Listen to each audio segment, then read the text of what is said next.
खत्म हुई खेसारी कादर अगवानी के बीच विवाद। जी हाँ, कादर अगवानी के बर्थडे पे खेसारी कादर अगवानी फिर से हो गए एक।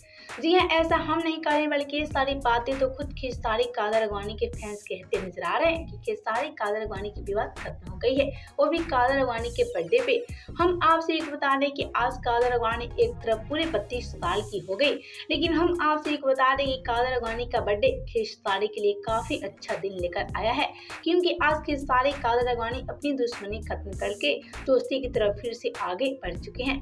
जी हाँ, ये सारी बातें तो खेसारी कादर अगवानी के फैंस की तरफ से काफी तेजी से वायरल हो रही है और दावा किया जा रहा है कि खेसारी कादर अगवानी फिर से पहले की तरह दोस्त बन गए हैं। तो लेकिन अब सबका ही सवाल है कि क्या खेसारी कादर अगवानी एक तरफ दोस्त बन गए हैं, तो क्या खेसारी ने कादर अगवानी को बर्थडे विश किया, क्योंकि पिछले 2 साल से खेसारी कादर अगवानी को बर्थडे विश नहीं कर रहे थे, क्योंकि खेसारी कादर अगवानी के बीच काफी दिनों से विवाद चल रही है। लेकिन क्या आप खेसारी कादर अगवानी को बर्थडे विश किए? आइए आपसे को हम बता देते हैं।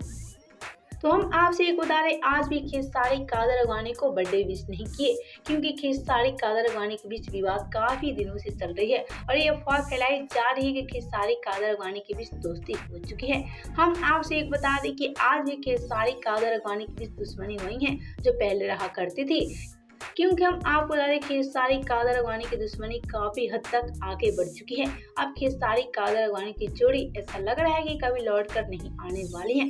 लेकिन एक तरफ हम आपसे एक बता दें, आज कादर अगवानी के बर्थडे पे खेसारी ने कादर अगवानी को बर्थडे विश नहीं किया।